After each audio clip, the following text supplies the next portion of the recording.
Florida and Texas A&M set to do battle at the Swamp as conference play begins. Both these teams searching for a 1-0 start in SEC play and both desperate for a win in week 3. We are here previewing, predicting, and breaking down this game as the Gators and Aggies do battle in Gainesville. Hello, everyone. I'm Chris Phillips. He's Dave Shumate. Appreciate each and every single one of you tuning in. Make sure you like, subscribe, turn on notifications. Check us out via podcast, wherever you get your podcasts. You can also find us across all social media platforms as well as our website, SECUnfiltered.com. This segment brought to you by our friends over at RHOBACK. Go to RHOBACK.com. Use promo code SECU for 20% off your first purchase. Again, guys, our friends over at RHOBACK, promo code SECU to get 20% off today. The Florida Gators and Texas A&M Aggies are set to do battle Saturday at Ben Hill Griffin Stadium, and both looking for a 1-0 start in conference play. We are here previewing, predicting, and breaking down this game, and helping me do so, as always, my good friend, Dave Shumate. Dave, what's going on, my man? Appreciate you taking the time. We're fired up to preview this game. It's one of the more underrated games. I think it's not really getting a lot of juice because both teams are coming off a loss. But like we mentioned off air, I mean, unless they just didn't want to go to A&M to it in the first 3 games, this is probably a game day potential destination as well if both these teams would have beat Miami and beat Notre Dame respectively. But no, I think, like I mentioned earlier, I think this is one of those things where does a quarterback need this win more than anyone in the country? And Connor Wigman, potential be damned. We got to see it on the field. We got to see proof of concept. Played well against Miami last year at Hard Rock Stadium, but doesn't have that signature win yet. Granted, he was banged up outside of his control a little bit last year. Didn't get a chance to play against Alabama or some other teams to try to potentially get a signature win, but Connor Wigman needs it. It needs to start this week. And then on the other side, does a coach need a win more than anyone like Billy Napier does? I feel like we got a coach that needs it more. We got a quarterback on the opposite sideline that needs it more. Something's got to give. Something's got to give indeed, Dave. And we were talking about this off air. I've been asked a lot this week, and we'll get more than this in a second. Which coach needs this more? I feel like that answer is pretty simple. But the dynamic you bring up of coach and quarterback that need a win, very interesting. And we'll dive in that in just a second. Guys, a 3:30 p.m. Eastern time kickoff on ABC at the Swamp down in Gainesville, Florida. The Gators are a 4.5-point underdog in this one. The over-under set at 46.5. The all-time series tied 3-3, the last meeting coming in 2022. Florida won that game 41-24. And Dave, I know you mentioned to me, you've been part of this series before. 2017, I think you said? 17. No offense, Gator fans. It was the ugly reptile uniforms, Felipe Franks, and Daniel LaCamera kicked the game-winning field goal. And then Tyrell Dotson had the pick to sit. I mean, we ended up – that was the year Kevin Sumlin ended up getting fired. We were a little hot then, and that was that Jim that was Jim McElwain's, I think, last year. Yeah, that was McElwain's last year, and then Dan Mullen came in. But no, it was kind of the jersey was kind of the big highlight of that one, but it ended up – I mean, it wasn't pretty on social media, and it was even uglier in person. Anybody who doesn't agree with you, Dave, that jersey is horrific, you don't know. You don't know ball, as they would say. I don't even think Florida fans like those things. No, put those away forever. Either way, let's dive in this matchup, Dave, because, again, this is a big one. I mean, you talked about I think if – and this is a hypothetical world I'm living in, but if Florida somehow beats Miami, if Texas A&M somehow beats Notre Dame, I think we're probably talking about this being the college game day game. Instead, it's sort of flying under the radar, right? But certainly there's a lot riding on the line Saturday afternoon in Gainesville. You mentioned quarterback play, Dave. I want to go there because that's a really interesting dynamic. We know how badly Billy Napier needs this win, right? Coming off of week 1, I said there was no way he was coming back from that loss to Miami. You take care of Samford, big whoop, right? Ho-hum, if you will. If there's going to somehow be a path to Billy retaining and coming back, he's got to win this game. He's got to start winning games quickly. But I want to jump to what you talked about with Connor Wigman, because quarterback play in this game is going to be of utmost importance. We'll get to the Florida side in a second. But Dave, and let me be careful how I phrase this, because I think Texas A&M folks might take this a little personally, but could I not argue Connor Wigman sort of embodies Texas A&M from the standpoint of we're putting the cart before the horse? Like, there's a lot of potential, but that's all it seems to be. Like, potential's a scary word, Dave, because it's something that we think could happen, but has not happened yet. And so listen, Wigman got hurt last year. We understand that he played well at Miami, but where's his signature win? Like, you got to get that first one at some point. You got to rip that Band-Aid off at some point. And so, I know A&M fans are going to be upset hearing that, but it's like, it just clicked for me, Dave. He kind of reflects what Texas A&M is to a degree. Like, this untapped potential, and it starts in a game like Saturday if he's going to finally break through and be the quarterback, Dave, that I think everybody thinks he can be. No, 100%. I think we all wanted to see that a little bit against Notre Dame. I mean, we knew that would be tough against the Notre Dame secondary. Still a good secondary led by guys like Xavier Watts, but it just hasn't come to fruition yet. I think a lot of people were actually questioning, hey, is the marriage, is it a good relationship between Colin Klein? Not like they're on the same page, just philosophy difference. What is the compromise? Because Colin Klein likes to have a running quarterback. I mean, he's a running quarterback himself at K-State. He's had Skylar Thompson at K-State, had Will Howard. That doesn't fit into what Connor Wigman wants to do or his strengths running between the tackles.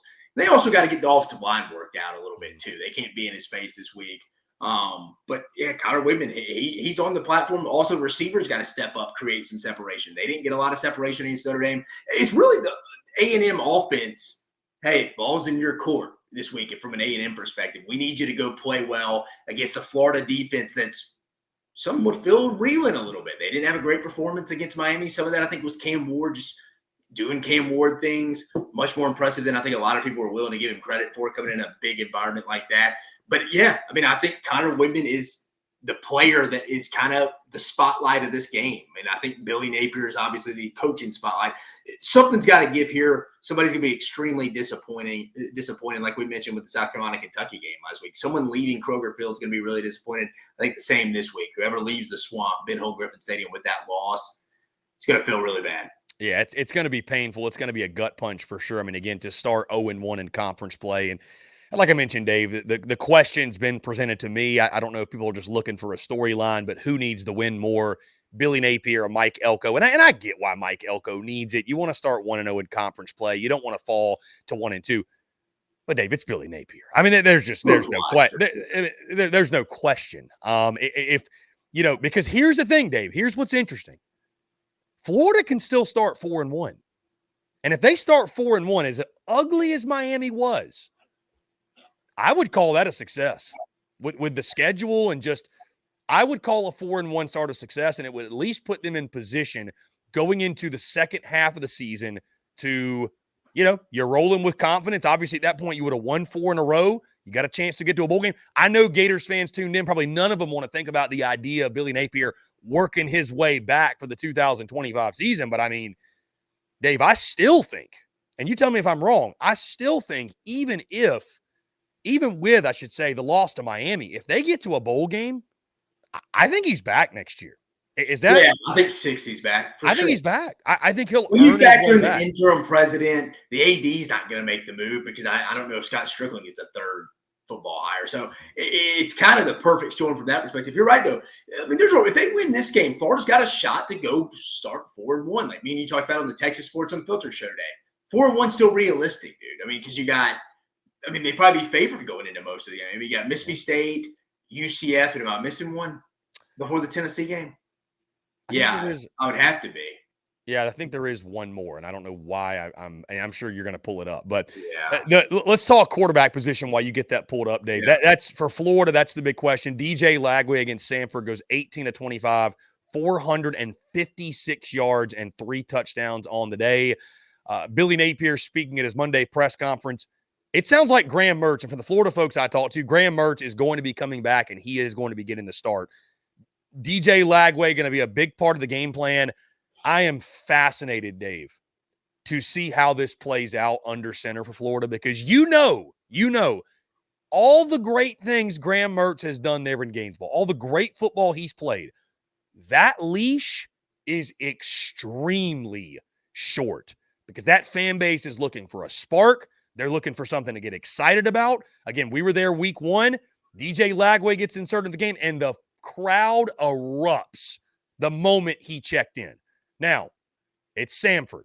This is a different test. You saw him against Miami. He looked like a freshman. But at minimum, Dave, you saw the potential of what DJ Lagway can do and what he can be. and people are going to be clamoring for that. So I'm just fascinated with how Billy Napier and how this offensive staff handles this. If Graham Mertz gets off to a slow start, when do you pull the trigger? When do you reinsert Lagway? Because, again, if you're looking for ways, number one, to win the football game, I think DJ Lagway can obviously help you do that. But if you're looking for a path for Billy Napier to be back next year, if you're winning games and your young prize quarterback that's your guy is playing well, I think that could spell the return. But again, specifically in this game, Dave, how they handle that, and not if, but when he comes in and how much he plays is going to be fascinating.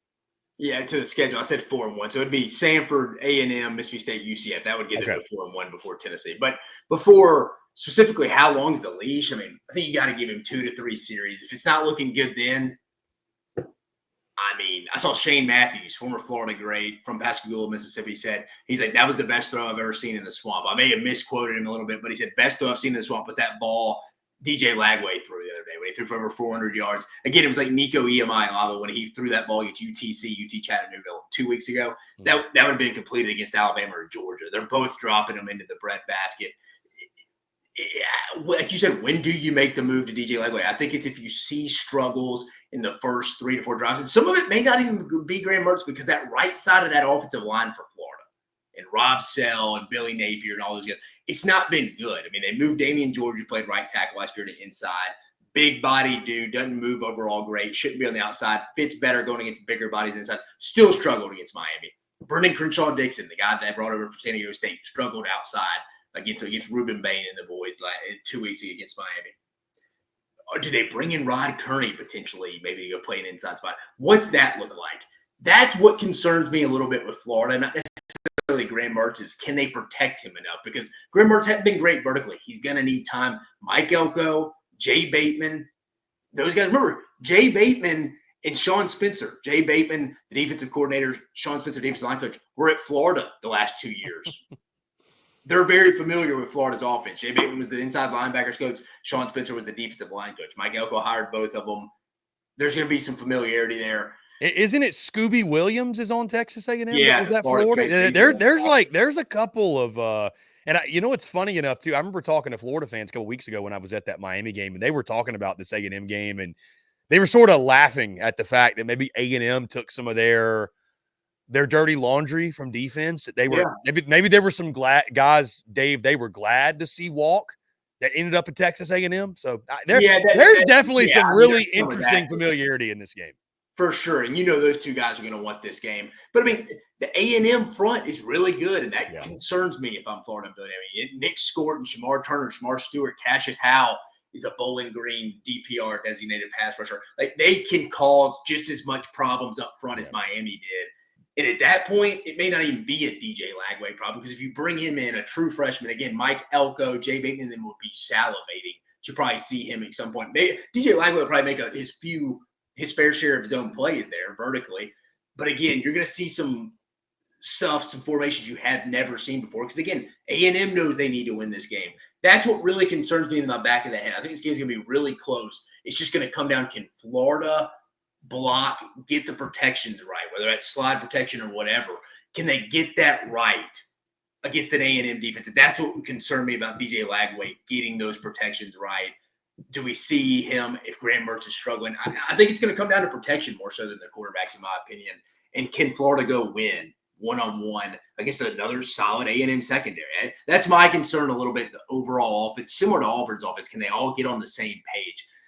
Blocking, protecting Graham Mertz or DJ Lagway would be my big concern when you factor in this A&M front seven and when you factor in the struggle with Rob Sell and his offensive line it had in Florida going back to last year and obviously this first game right here.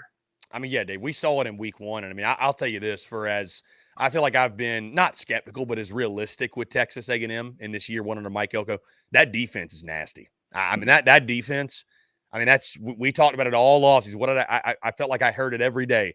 If there's one thing that Mike Elko's, he's never had a bad defense. He's never had a bad they got dudes on the defensive side, man. And to your point, that front seven, if Florida's not better than they were week one, they're going to have a world of problems. I mean, they're never going to be able to get this thing started. To your point, I don't know that it's going to matter who plays under center. If they do, Dave, get some blocking, Liked what you saw from Trey Wilson, Elijah Badger. Again, I know it's Samford, but we're looking for positives here. Trey Wilson goes for 141. Badger goes for 123. He looked really good in that wide receiver 2 role. Maybe he's a wide receiver 1B, if you will. I mean, I look at this Florida team, Dave. I feel like they've got the weapons. Like, if they're able to get the protection up front, we talk about Montrell Johnson and what Trayon Webb can do and Jaden Ball, and they've got weapons. Florida, Dave, we were saying this week 1. I think you and I did the Florida-Miami game. Like, they've got weapons. You look at that game 1. I thought there was some really conservative play calling that I thought was confusing that we'll see if we get that again. I wouldn't doubt it with Billy Napier, but it never was able to get going because of the offensive line struggles. I know that's simplifying it down, but it really did come to that because you can't look at that game and say that was on Graham Mertz. It was not on him. They've got to be able to protect. They got to be able to establish some sort of run game and hold their own and give some time for Mertz to operate. Yeah, I agree. That's what it's going to come down to. You got to give him time to operate, to be the distributor that really kind of fits into his game. And I tell you this, too, on the other side, Dave, you mentioned it. I mean, this could be the breakout game for some weapons on the A&M offense because the secondary for Florida, is suspect. Guys like Noah Thomas, Moose Muhammad, right? That was the big question we had for week 1. Like, where are the explosives coming from? Who are the guys on the outside? The running game looked really good against McNeese. Was watching a couple highlights earlier. I mean, Le'Veon Moss and those guys in the backfield. But who are the guys on the outside making the big plays, creating the explosives? Connor Wigman's got to be better, but he needs some of those guys to step up, Dave. So, I mean, Cyrus Allen, does he kind of come back and have another big game? Yeah. Against a Florida secondary that was. They were a bad tackling team last year. It didn't look like it was much improved either. No, they were bad in week 1. So it's a great opportunity, again, if you're looking from the Texas A&M perspective, to really get the offense rolling and get it up and running and humming, if you will. Dave, we talked about the importance for both of these teams. I don't know that make or break for the season's the right word. It's not for Texas A&M, I don't think, although this would be a big-time momentum booster. But for Florida and for Billy Napier, if you go out there, Dave, and you get dragged again, I mean, it's a ticking time. Oh, yeah. I mean, I think a loss here. Yeah, it's a ticking time bomb. Over, yeah. Oh, and another embarrassing loss. Yeah, I mean, I might talk about it getting fired just because we're talking about this specific game. But, yeah, a loss here. Yeah. Essentially, he would be on life support at that point. The writing's on the wall. And then to your point again, from the A&M perspective, building early momentum in year 1 of Mike Elko, but also what it would mean for Connor Wigman. It could be that signature win, at least early on, and we'll see how the rest of the year plays out. There'll be more opportunities for bigger wins. Dave, let's lock in some predictions for this game. I'll let you start. Texas A&M, Florida, big-time matchup at the Swamp. And by the way, Dave, before I let you get into it, this is going to kind of feed in your prediction. I said after week 1, playing in the Swamp wouldn't be nearly as big a factor for me anymore when talking about Florida because of the fact they haven't protected it. Do you feel the same way, or am I not giving enough credit to the factor Ben Hill Griffin Stadium can be? And then go into your prediction, sir. Yeah, I think in this kind of situation, Ben Hill Griffin could turn against you. The Swamp could turn. If they go 3 straight 3-and-outs or have a turnover, people are going to start booing. They're going to want Lagway. Maybe that energizes the crowd, the team a little bit. I think it could go against you, though, early in the game, too, if the offense isn't looking good. But prediction, dude, I've gone so back and forth with this one. You could write a script. I could see this game going numerous ways. I don't know if I see anybody running away with this game. I mean, there's a scenario where you could see both teams kind of running away if one of the offenses don't get going. Turnovers here and there. That's always the great equalizer. I'm just going back, though, but just the matchups. I trust Mike Elko in that defensive front. I mean, I do. I trust the Mike Elko defensive front. I trust the Scortons, the Albert Regis, Shamar Turner, Shamar Stewart, and Cassius Howe, guys like that, DJ Hicks, and the depth perspective from that perspective. You mentioned Scooby Williams, Torian York's one of the best inside backers. I just trust that front. I think this is going to come down to what defense, what front seven, what defensive line gets more pressure on the other's offensive line that struggled early in the year. I don't trust that Florida right side with Damian George and Brendan Crenshaw and Dixon. They probably need to try Rod Kearney. I don't mind the center left side with Jake Slaughter, Austin Barber, Najee Harris, guys like that. I just don't trust that right side. If I'm seeing it, Mike Elko, Jay Bateman, and the boys are seeing it. I think they take advantage.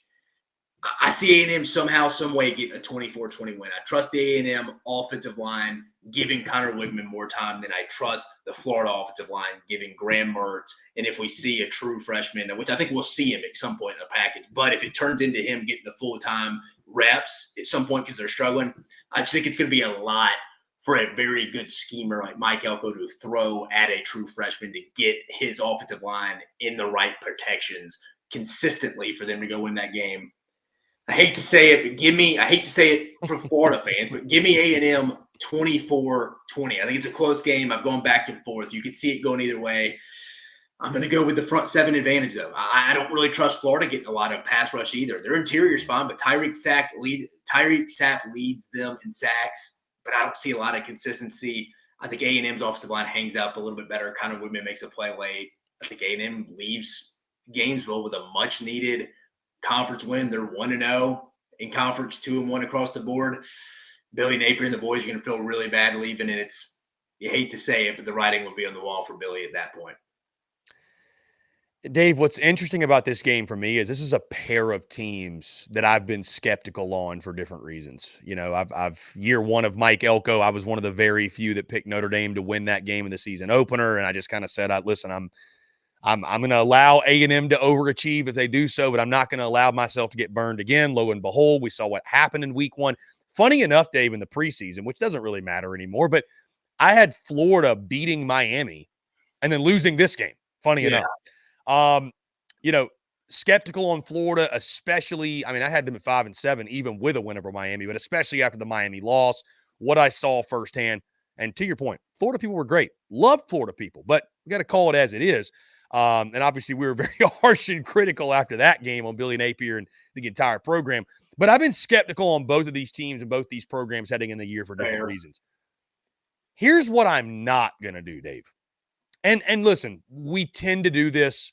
We romanticize college football and college sports in general, but especially college football. And we love to talk about the intangibles and how badly a team needs it and home field advantage. And like all those things are great. But I'm not doing that, Dave, when it comes to Florida. Listen, I've talked to myself in some different scenarios as well, but I come back to this. The whole who needs the game more thing. That's eight after a couple of drives. That's a meaningless conversation. Yeah.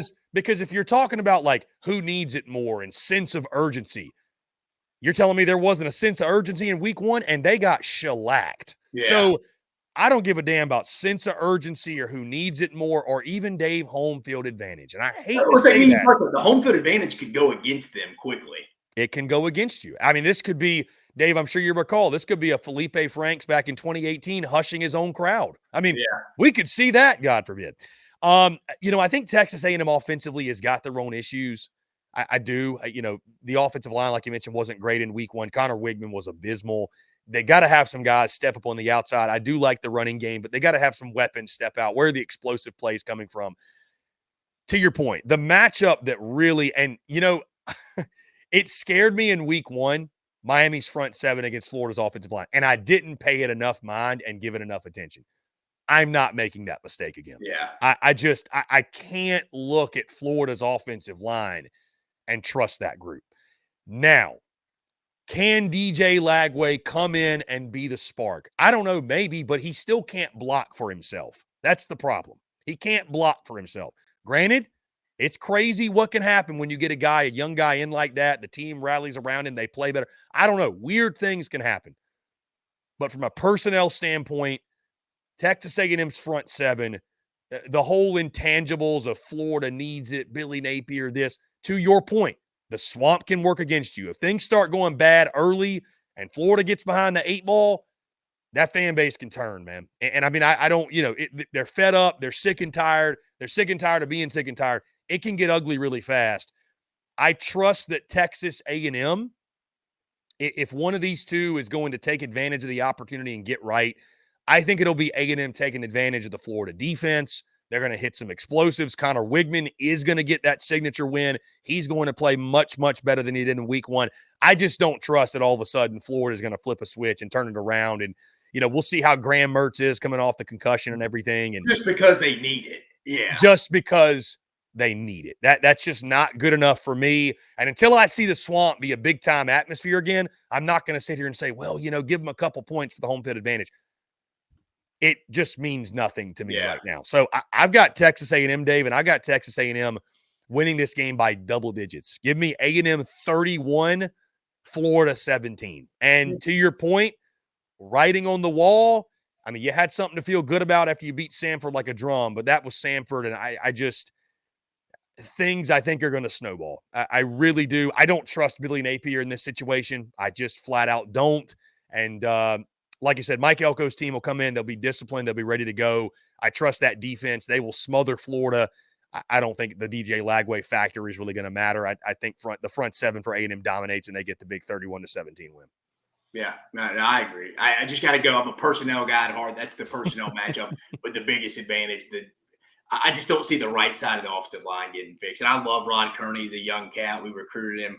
He's from Orlando. I think he could be solid. But again, his first start against a lot of those dudes, the Shamars, that could be trouble in your first start. But again, why not give him a chance? But yeah, I got to go with that. I think that's the big advantage for A&M, and defense travel. So I'm going to go A&M 28-24. Defense travels indeed. Guys, what do you think will happen? Florida, Texas A&M at the Swamp. Do you agree with us? Do you disagree? How do you see it playing out when the Gators and Aggies do battle on Saturday in Gainesville?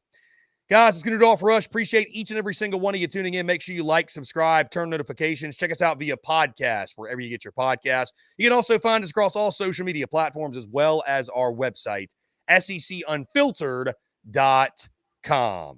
For Dave Shumate, I'm Chris Phillips. Appreciate each and every single one of you tuning in, and we'll catch you on the other side.